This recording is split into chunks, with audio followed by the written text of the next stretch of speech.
Estás escuchando un devocional del reto Mujer Verdadera 365 Canónico. Día 306. Juan capítulos 6 al 7. Escrito por Elba de Reyes, leído por Susana de Cano. Milagros, revelación de la deidad y la incredulidad de las personas. Juan inicia diciendo: después de esto. Pueden haber pasado de 6 meses a 1 año porque su interés no está en dar un relato cronológico de Jesús, sino en que podamos ver que Él es Dios. La multitud permanece junto a Jesús, pero lo hace buscando ver manifestaciones divinas.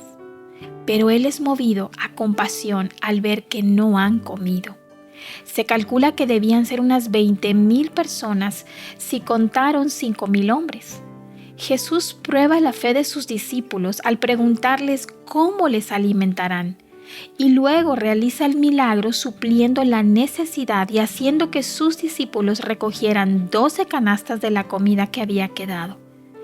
Quizá cada canasta era un testimonio para cada uno de ellos, mostrándoles su incredulidad. Este milagro de Jesús fue igualmente una de las razones por las que deseaban hacerlo rey. Al seguirlo, la multitud reveló lo que había en sus corazones. Buscaban que Jesús satisfaciera su necesidad física y los liberara de los romanos. Eso hizo que Jesús se retirara para estar solo. Llegado el atardecer, los discípulos subieron a una barca hacia Capernaum y Jesús no fue con ellos como solía hacerlo. En este lugar las corrientes de aire se levantan ocasionando tormentas. Ellos tenían horas remando en la oscuridad sin haber avanzado por las olas y el viento. Jesús sabía de antemano lo que ellos iban a pasar, pero aún y con eso los envía al atardecer y Él se queda. Entonces, cuando el agua se encrespó y la barca parecía perecer, Jesús llegó a ellos caminando sobre el mar. Esto confirmaba su deidad al desafiar las leyes físicas. Los demás evangelios relatan el pánico que sintieron ellos en la barca, y al ver a Jesús gritaban aterrados pensando que era un fantasma. Esto nos muestra que en ese momento todavía su fe no era firme. Habían visto a Jesús hacer milagros, pero era más fácil pensar en un fantasma que en Cristo como su refugio seguro. Nuevamente, Jesús mostró su deidad y no solo lo hizo al caminar, sino al llevar la barca de inmediato a la orilla, desafiando los vientos y las olas. El pan de vida. Al llegar a la orilla, Jesús reveló que Él es el pan de vida, no uno que perece, sino aquel que da vida eterna. Él es el verdadero pan del cielo. Y les dijo: trabajen no por el alimento que perece, sino por el alimento que permanece para vida eterna, el cual el Hijo del Hombre les dará, porque a Él es a quien el Padre Dios ha marcado con su sello. Este pan no era como el maná que comieron sus padres, que solo quitaba el hambre.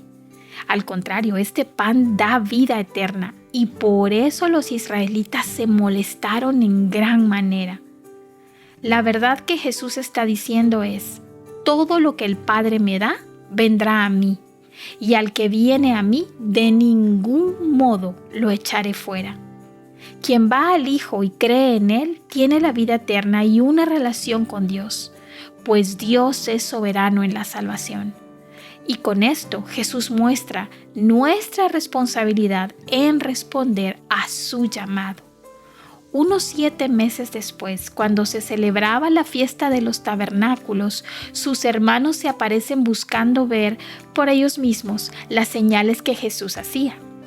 O quizás solo para unirse a la multitud que deseaba hacerlo libertador de su pueblo. Pero sea una cosa o la otra, ellos no creyeron en Él sino hasta después de su resurrección.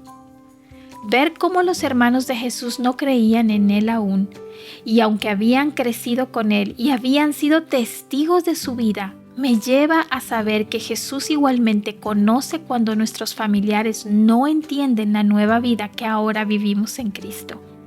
Cuando somos perseguidos o menospreciados por los nuestros por causa de nuestra fe, Jesús lo sabe y podemos encontrar nuestro consuelo en Él.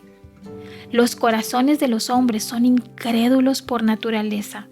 Sus ojos están cegados para ver la verdad de Dios a menos que Él haga una obra en ellos, y por eso procuran matarle. Debemos saber que no se trata de identificarnos con palabras o decir amén. Jesús predicaba un mensaje en el cual buscaba vidas rendidas a Él en obediencia, y eso hacía que algunos de los que lo escuchaban quisieran matarlo. ¿Cómo te identificas con Jesús? ¿Vienes a Él secretamente como Nicodemo o en plena necesidad como el ciego del estanque? ¿Es tu alabanza solo de labios o vives una vida rendida a Él? La fuente de agua viva y la autoridad de Jesús. El último día de esta fiesta de los tabernáculos, que sugiere ser la más importante de todas, se realizaba un ritual con el agua y al mismo tiempo los cantores del templo cantaban y decían ¡Aleluya! Entonces Jesús aprovechó esta simbología y se levantó diciendo: si alguien tiene sed, que venga a mí y beba. El que cree en mí, como ha dicho la Escritura, de lo más profundo de su ser brotarán ríos de agua viva. Él es la fuente de agua viva. Estas palabras causaron gran disensión, provocando que aún los alguaciles que habían sido enviados a que lo apresaran se sorprendían, pues nadie hablaba con la autoridad con la que Jesús hablaba. Una cosa es el poder y otra la autoridad. Los gobernantes tenían poder, pero no tenían la autoridad de Jesús. Ellos no mostraban coherencia entre su doctrina y su conducta. Toda autoridad le ha sido dada a Jesús y con ella, Él nos envía a ser sus testigos, a ser discípulos y a vivir una vida de obediencia a Él. ¿A quién somos llamadas a buscar diariamente según el capítulo 6? ¿Cómo respondes a la pregunta de Jesús? ¿Qué debemos hacer para poner en práctica las obras de Dios? ¿Qué verdad quedó en tu corazón a través de esta lectura? Para más recursos como este, visita nuestra página web avivanuestroscorazones.com.